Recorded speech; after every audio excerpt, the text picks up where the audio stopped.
So, what if your next pay raise wasn't decided by your manager, but by an actual algorithm? Can emotional intelligence still matter in a world obsessed with analytics? And in the race to adopt AI in HR, are we really forgetting the human in human resources? Is this really what the future holds for all of us? Hello, everyone. My name is Amandeep Singh Kohli, and I'm the Chief Business Officer for KNOLSKAPE here in APAC. And I welcome all of you to another episode of the Learning Curve powered by KNOLSKAPE. Today, we are joined by someone who's been shaping the future that we just spoke about for decades. Dr. Fermin Diez is not just a practitioner, he's a pioneer. He brings a rare blend of global perspective, academic depth, and practical wisdom to every conversation about people, performance, and the power of purpose. Dr. Fermin is a leading voice in human capital strategy, compensation, and HR analytics, with an experience spanning over 40 countries across corporate, consulting, and academic roles. He's also held senior HR positions at global MNCs, served also as the deputy CEO of Singapore's National Council for Social Service, and also teaches at top Singaporean university. The author of three acclaimed books and a frequent speaker at conferences, Dr. Fermin is one of the top HR influencers in Asia, known for blending data, strategy, and human insight to shape the future of work. Hi, Dr. Fermin. Welcome to the Learning Curve. Really happy to be here. Thank you, Amandeep. Awesome. So, Dr. Fermin, we have this quick quiz for you. Before we start off with the actual questions, we'd like a quick rapid fire section for you, if that's okay. And are you ready? Sure. Okay, so here goes. One leadership trait that will outlast every tech disruption. Wow. Tough. Trust. Trust. Nice. What is the most overhyped HR buzzword that you hear today? Overhyped.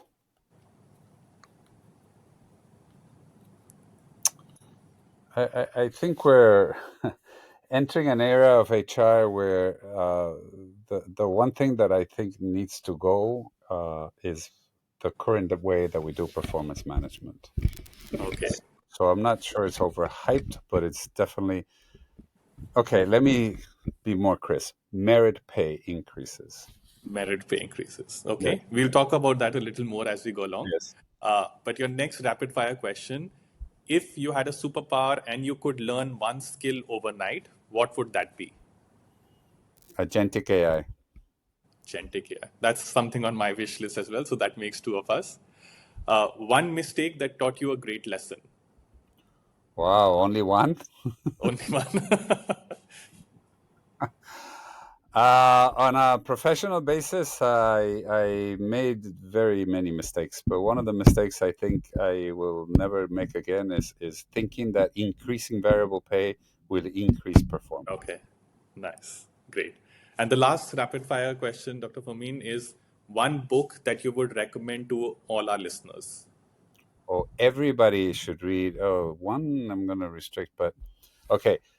Books that have transformed the way I think.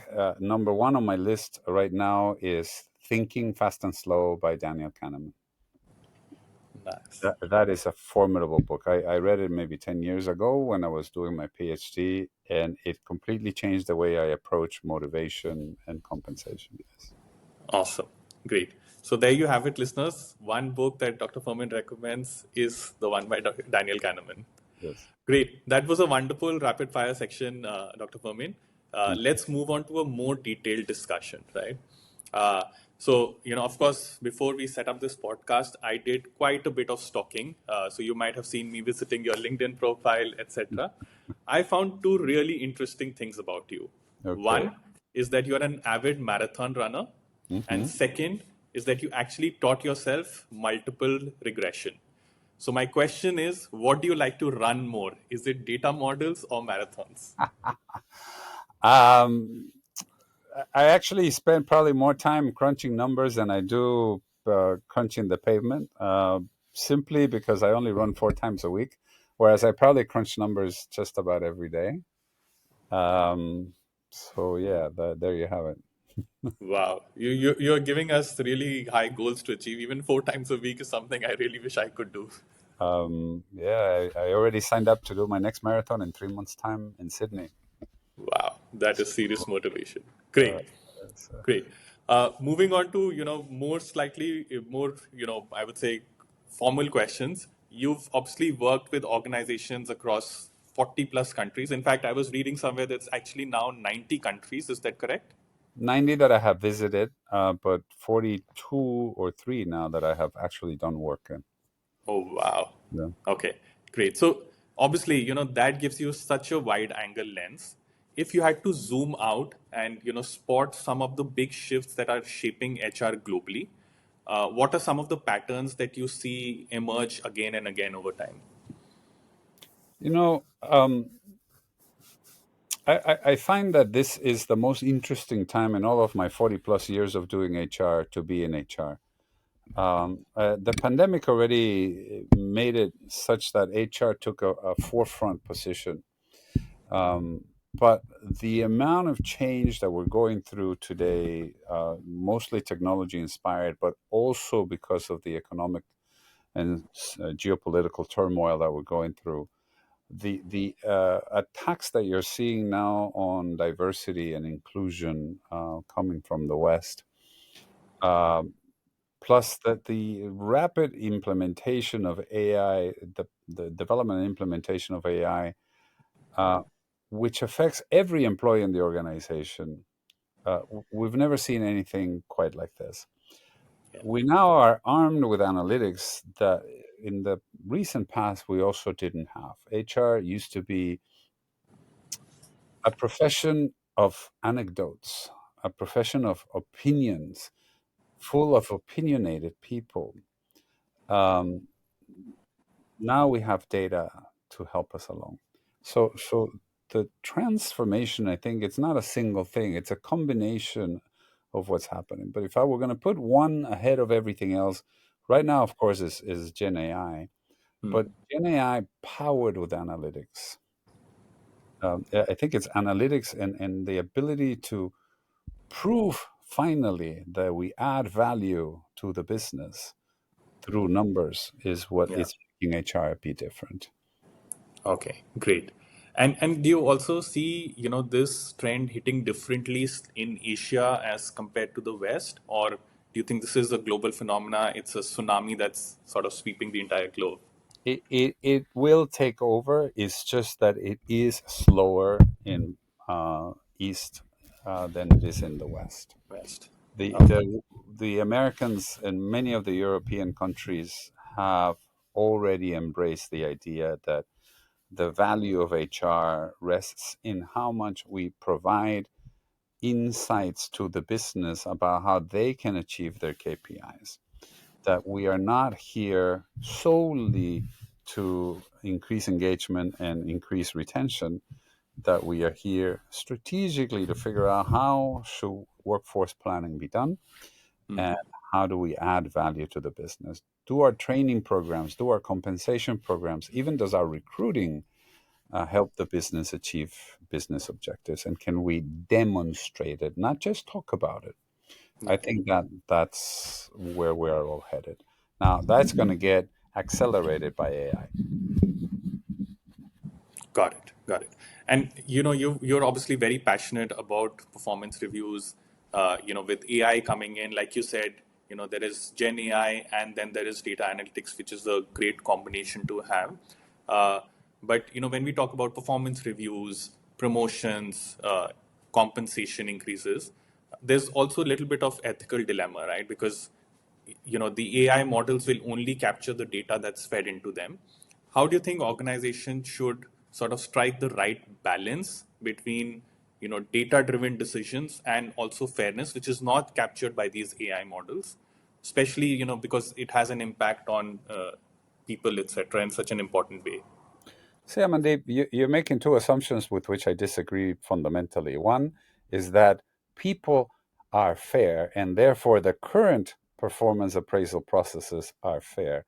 And second, that the current performance appraisal process takes into account all of the available data, whereas the machine probably will not. You see, I disagree fundamentally with both of those assumptions. I don't think people are fair in making statement and making True. evaluations, nor do I think that they're taking into account all of the data or that they weigh it appropriately. So, if you ask me, is it going to be better with AI? 100% is going to be better because it will be fairer, because it will take into account all of the data that is fed into it. But at the end, the machine won't decide. The machine will suggest, the machine will inform, the machine will tell us what it thinks we should do, but we have to do it. It is not deciding, it is helping us decide. Now, is it going to be better? 100%. One of the beauty of using AI, people always talk a lot about, and just to pick up on your point, that the machine can be biased. The machine can be biased, yes, but people are always biased. Always biased. We are tremendously biased. And every study that you read, the latest one I read was from the folks in London, the CNPL, who put together a whole study that basically says the entire performance appraisal process is biased. And it's biased in many different ways. And I think they list 16 different ways in which managers are biased in doing performance appraisals. Now, the nice thing about when you ask a manager, are they biased? They're usually going to say, oh, no, no, no, no. I know this to be true. But when you ask ChatGPT or any of your favorite AI models, are you biased? It can list 10 different things in which it probably is biased. True. But the advantage that you have is that you can probably address the bias much better through AI than you can by just asking people if they're biased. You know, Awesome. it's funny. You ask people if they're biased and say, "Oh, no, no, no," but I am very rational about my bias because we have always known, for instance, something like tier one graduates in India are better than tier two graduates, tier two schools. Oh, yeah, really? But they think so. They are absolutely convinced that this is absolutely Absolutely. true, and Yeah. therefore not subject to questioning. Whereas if you ask ChatGPT the same question, it will tell you, well, there could be very good students in tier two, and there can be some very bad students in tier one. So you shouldn't always assume that a tier one is better than a tier two. But managers do. Too. Yeah. Yeah. Love it, Dr. Fermin. I think such a refreshing and honest take on it. You're right. Humans are, always biased. It's how we use the AI models. And, I keep coming back to this statement, which I think you're also referring to, that, ultimately, you don't let the AI model decide.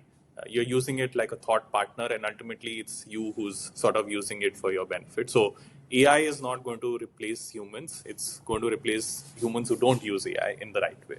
Mm. Uh, Great. So, on that topic, obviously this is the buzzword in every corporate, every company that I go to.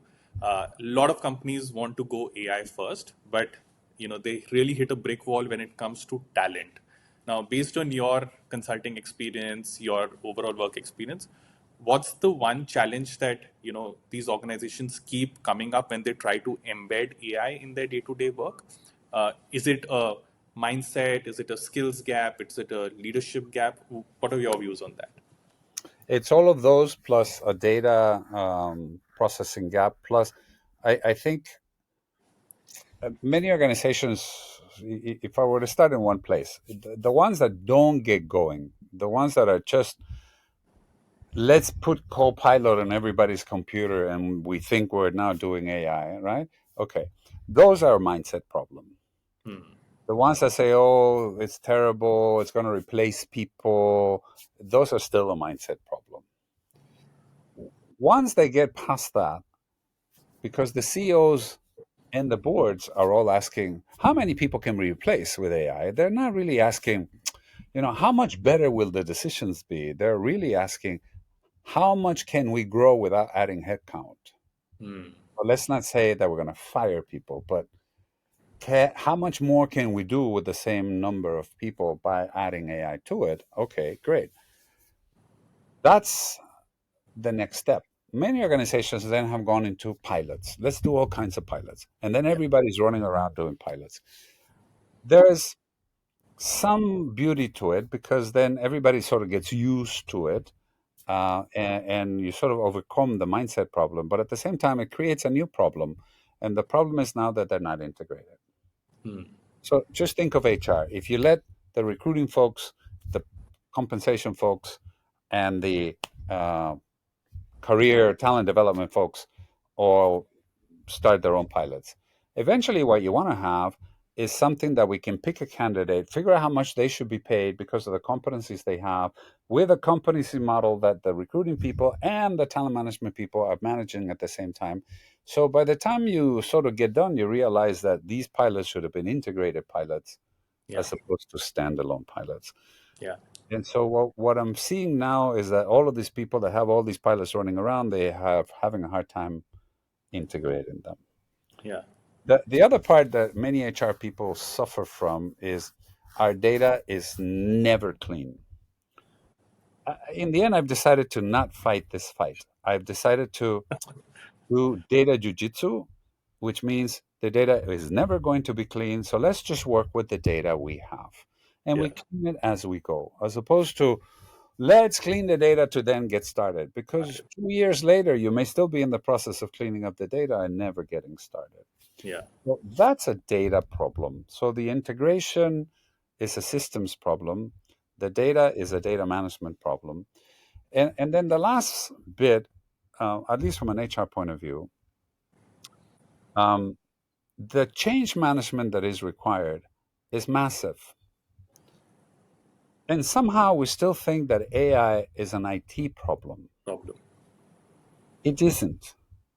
AI is a change management problem. And Yeah. therefore, I think HR should lead it. But HR is thinking that it's a tech problem, and Problem. therefore IT should lead it. Yeah.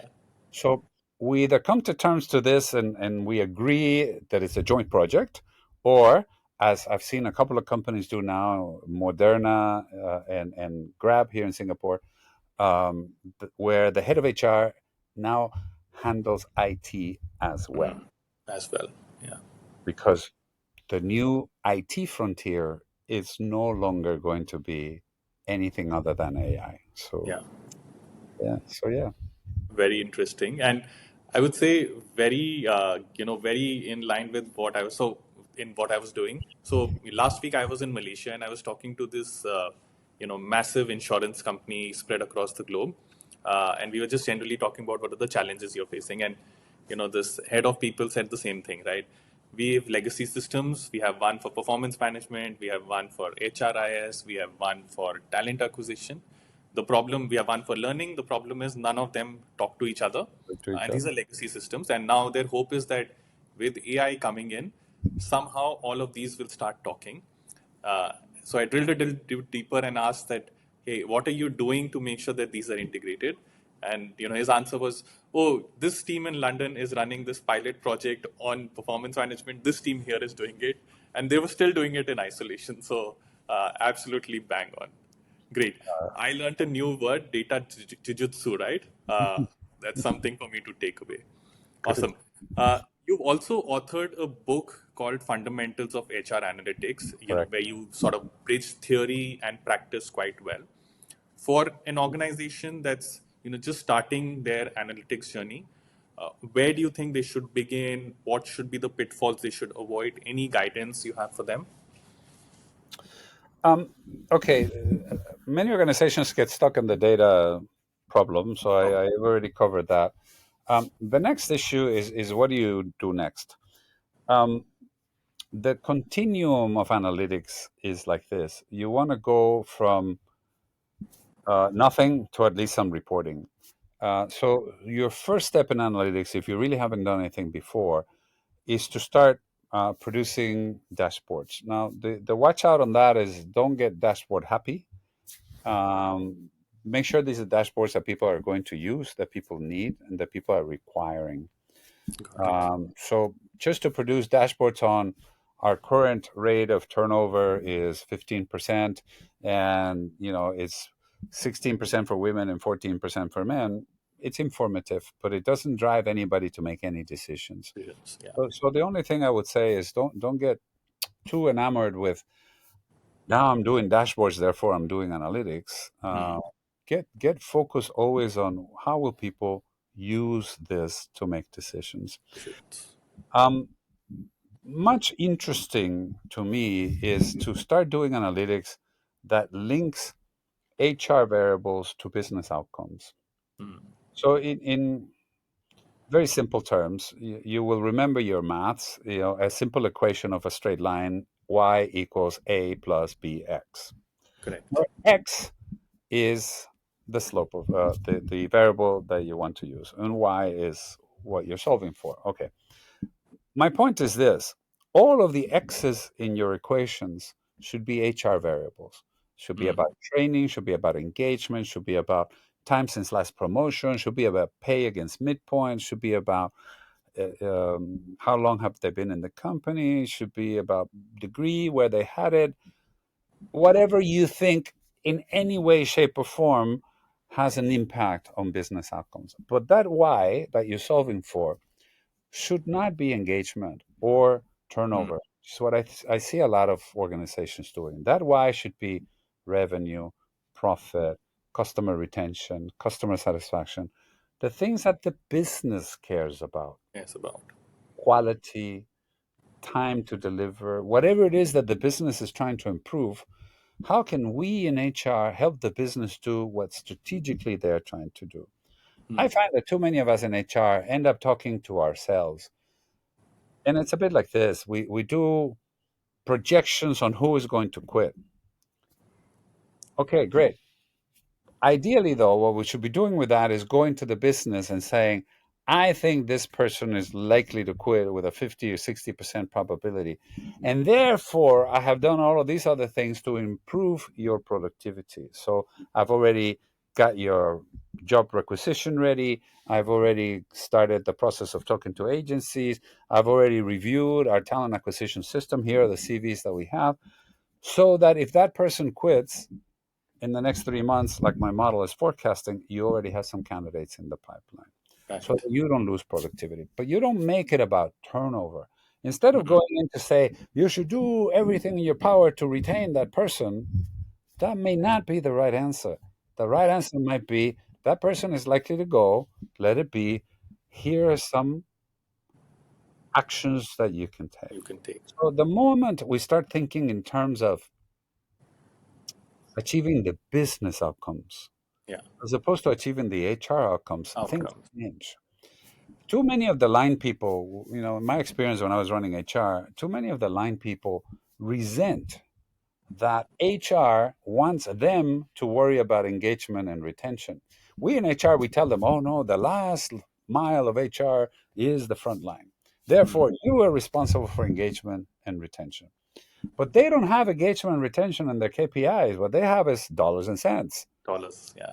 right? So the moment we go in and say you got to do engagement and retention, what they're saying is we are helping you do your KPIs.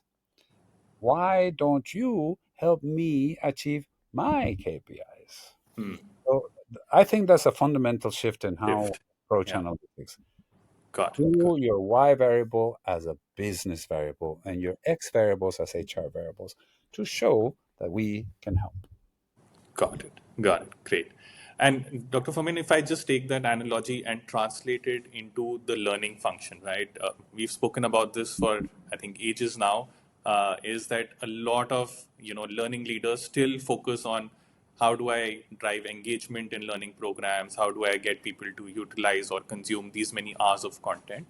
Uh, but again, that discussion should also focus to shift to how does this learning affect business outcomes? How do you usually advise your clients on some of these issues? So I wrote a couple of things in my analytics book that you mentioned. So I'll just quote a couple of those examples. One of them was I was trying to figure out in my Japan business. I was They were doing a debrief and they were telling me that they were very proud of the fact that they had put all 42 of the senior leaders in our factory in Japan through the company's high performance leadership program. Now, this Mm. high performance leadership program was run in conjunction with an American university, and it cost 12,000 US dollars per head. So to put Wow. 42 leaders through it was half a million US dollars. So I asked what to me was the obvious question. Great. what impact did it have on the business that you put all 42 of these leaders through it? They didn't know how to answer my question. They basically went back to, engagement. And in the end, the only answer they could find was now they speak the same language as their US US counterparts. counterparts. That was the only thing they could come up with. So I learned my lesson by doing that. And my next trip was to Malaysia. And in Malaysia, my guys wanted to put in a request for $800,000 worth of training for the manufacturing site. And at least this time I said, okay, before we get our stuff approved, can we make a case of what are we going to improve with it? So one of the things that we quickly were able to figure out is that our quality, it's called yield in manufacturing, which is how much of the raw material ends up in the finished product. It was around 91%. The average for the entire company was around 95%. And the best in class are the Taiwanese at around 98%. It turns out that every point of increase we were able to figure out was around $1 million in improvement. Wow. So for me, it was easy. Can I commit to improve quality by 1% with $800,000 worth of training? Actually, I went all out and I said, can we do twice as much? I figured if I get a return of 2 to 1. So I promised $1.5 million of savings for roughly $800,000 worth of investment. In the end, we managed to save $3.5 million. Oh, wow. So by the time we were able to do that, then the Chinese and the other factories were coming to me and said, "Oh, can we do that too? Because now we love it." It's good. That's how we should do this. We should do it in a way that helps the business through HR means. Hmm. Um, I did another example with the Salesforce in a prior company, and this was in India. And what we were trying to figure out is whether we should provide coaching for our salespeople. My HR team there wanted to provide the coaching for everybody because this will drive engagement and retention. Hmm. When I actually looked at the numbers of the people that they had coached about half the people by the time I got there, I said, okay, can we have a quick look? Did sales improve? And for the people that had been coached, sales had improved, but the coaching was around $2,000 per person, and sales had improved an average of only $1,700 per person. So Hmm. my answer was, no, we shouldn't do this. There is no ROI. So Yeah. even though they're saying high retention and high engagement, no. And then I went to look at the numbers even closer. I said, if you look at it, the people who were poor performers and were coached did improve better than $2,000 per head. It's only the people that were average or better that didn't improve. So let's only coach the poor performers. Oh my God, that broke their minds because they were saying, oh, but what do you mean? The poor performers now don't get coached. They're going to be demotivated. Yeah. I said, that's such a wrong way to approach this. Yeah. Yeah.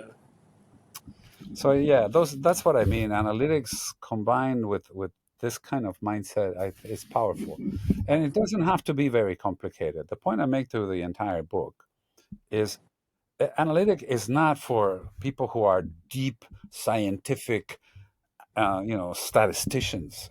Yeah. Anybody can do it. And in fact, my whole proposition is just armed with a few concepts and Excel, you can do 80 to 85% of what you ever needed to do. Now, if you can add a little bit more statistics and add, say, PowerPoint, not Power BI, you can Yeah. probably get to 85%. So the marginal improvement over the base is not that great. Hmm. Uh, so yes, sure, if you can do data scientists and do a lot more, you can probably get to even more complex things. But the majority of stuff that I have done over my career, I'd say 80% of what I've ever done over my career has been done in Excel. In Excel. Yeah. Okay. That's refreshing to know. And again, I think that's a skill that almost everybody should develop over time. Yeah. Uh, Everybody can do it. Great. So, Dr. Fermin, you also, I mean, you had incidents to share from Japan, China, India, and of course, you've also worked a lot in Europe and Americas. Uh, do you also see, very humorous examples of cultural differences where this meets West or vice versa mindset showed up in some unexpected ways? Any anecdotal stories you want to share with us? The one that I remember the most, because it was shocking to me, was we had an American. When I was head of HR for Latin America, we had a new guy that was appointed by headquarters in Dallas to come run the business in Mexico for the restaurants. This is in my time at Pepsi, and so he showed up in Mexico. So I greeted him and whatnot. And then he went to his first meeting, and we had a debrief after that. And he was furious. These people, he said, they don't understand. I asked them questions at the meeting and they wouldn't answer me. They are so indisciplined. They are so disrespectful. And he was furious. He was ready to start firing people. Hmm. And so I had to sit down and I said, you don't understand. In this culture, a meeting is called when you have something to say. Yeah. If you ever wanted to hear what they had to say, you need to sit with them one on one, never in a meeting. No one will question the boss in public. It Yeah. will never happen. But too many times you see too many of these folks that come in with their own sort of blinders. Uh, we've also had some interesting experiences when we do some of the cultural assessments with international folks. And I remember one, for instance, that it was all about what is more important to protect your friend or to protect the sort of the guidelines. Hmm. And we found some very interesting results. Some people, I won't get into cultures, but some cultures are much more about, oh no, this is the rule and you must follow the rule.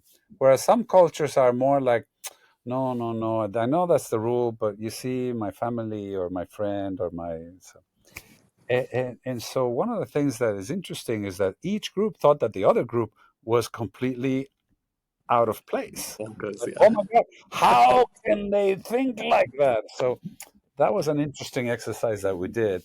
Um, and basically, it was with Koreans, Indians, Americans, Europeans, all in the same room. Very interesting to see how, for instance, there was more affinity between, um, let's say, an Australian and a Japanese than there was between, say, an Italian and an Hmm. Australian, because the Italians would be tend not to be rule bound, whereas the Australians tend to be. So it's things like that that I always found interesting in doing the work that we do. Nice, nice, great. Uh, so shifting focus from the corporate side, right? You've also held leadership roles in those, organizations that are working in the social sector. Uh, what are some of the lessons that corporate should definitely adopt from the social sector about keeping sort of humanity at the core of their strategy? Where we talk about AI and etc., but it's still humans at the core of everything. Any thoughts on that, Dr. Fermin? There are many actually that I learned, but the ones that I will keep always in mind is how passion is the number one criteria to recruit in the social services. Hmm. You wish we had that kind of mindset when we recruit people for corporate, that Yeah. when you recruited people for your company, that it's passion that you want, because passion will drive a lot of results, a lot of commitment. It will drive teamwork. It will drive and shared passion. It's great. So that's why a lot of the culture work that we do in corporate, in a social service setting, uh, it doesn't get translated really as culture as much as it gets translated as passion for the cause. Hmm. I think that's a fascinating thing. Another thing is that people work for money. Yeah. And if there's one sector where people really don't work for money, it's social service. Back Yeah. to passion. But one of the things that the consultants kept coming in and telling us to do was increase variable pay, increase variable pay. And one of the things I flat out understood was the wrong thing to do was to increase variable pay. Hmm. Increasing variable pay puts in a variable that takes away from the humanity, as you say, Yeah. because then we turn it into a money problem instead of a human problem. Human problem. And most interesting, I think, is the fact that when you don't make it about money, when you actually take money off the table, you're paid fairly. Now go and do what you think you need to do. People Yeah. are super motivated to work as hard as they possibly want. Yeah. Um, it's very interesting, for instance, if you're going to define motivation as intrinsic or extrinsic, um, the notion that we have that most people are extrinsically motivated, I think is flawed. Hmm. And the social services really drove that home. Prove that. I think in private settings, some people gravitate towards intrinsic motivating type of circumstances, and they Yeah. end up doing sales, private banking, or maybe chief executives, entrepreneurs. Hmm. But the great majority of folks that work in a company don't wake up in the morning thinking, what am I going to do today to maximize my bonus? Yeah. They have probably never woken up thinking about this. If you're a Yeah. salesperson or if you're a key executive, somebody like you probably does wake up quite often thinking, what am I going to do today? Or faced with a decision, you are, okay, how am I going to decide that? Because you have, but most people don't do that. If Don't. you ask your normal HR person, Hmm. when was the last time you thought about your bonus when making a decision? You will find that 80% or more will tell you never. I have never Yeah. thought of that. So True. social services taught me that passion for the cause and intrinsic motivation as bigger drivers of motivation than any amount of performance incentive that we can put in front of people. Lovely, lovely. And I'm sure, I mean, getting into this topic is, going down the rabbit hole. We could talk about this for hours, and I'm sure you'll have lots to share. I'm also a little conscious of time, Dr. Hermin. So, my last question for today is something that you alluded to right at the beginning of our rapid fire. So, if you remember, the first answer to the question was trust. So we'll end with that, where these days trust almost feels like the biggest competitive advantage in an organization, right? But with all of this tech coming in, do you feel that it's sort of helping build that trust even more, or through things like surveillance, algorithmic decisions, we are seeing that trust erode over time? What would be your thoughts on this? I think trust is not a tech problem. Trust Hmm. is entirely a human problem. Um, if we can be transparent about how we make decisions, if we can allow people a peek into the process of making those decisions, that's how trust gets built. Now, whether the decision was made because the algorithm helped or didn't, I don't think is as important as the fact that that algorithm, assuming that it was made by algorithm, did have all of the information. And by the time the information or the suggestion came to the person followed it. Hmm. So trust has a lot more to do with, do I believe I am being told the truth? And that all of the truth I am being told. So that's a very different approach. I don't think it's a tech problem. Yeah. Like I said before, I think a lot of the trust doesn't happen right now because we are biased. But then when the employee calls us on it, we say, "Oh no, no, no! It's something else." Yeah. Your typical worst case scenario for this thing is, I wanted to give you an A rating, but the calibration. Yeah. This is what happens. We create murky systems where we make murky decisions and we Decisions. expect people to trust us, and Yeah. that's why they don't trust us. Whereas if they know that we have a very well thought through algorithm that is going to make that decision and that decision will be followed, I think we can gain more trust that way. But again, it's not a tech problem, it's still a people It's problem. yeah, yeah, and very rightly said, Dr. Homin. I also believe it's also boils down to a lot of the way it is communicated in the right way. Uh, So, for example, in a sales setting, what we usually do is, because I need to make sure that the people in my team, especially the sales folks, are doing enough meetings, are reaching out to the right prospects.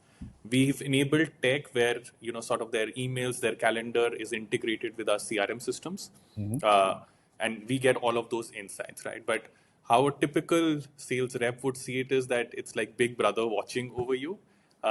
So what I think we've seen, and I've done this in multiple organizations, I think before you roll out that decision, the way you communicate it in the right manner, that Yep. makes a lot of difference. And again, like you said, it's a human problem then, because then you're sort of having that it's a difficult conversation to have, but in the right way, it leads to a lot of wonders as well.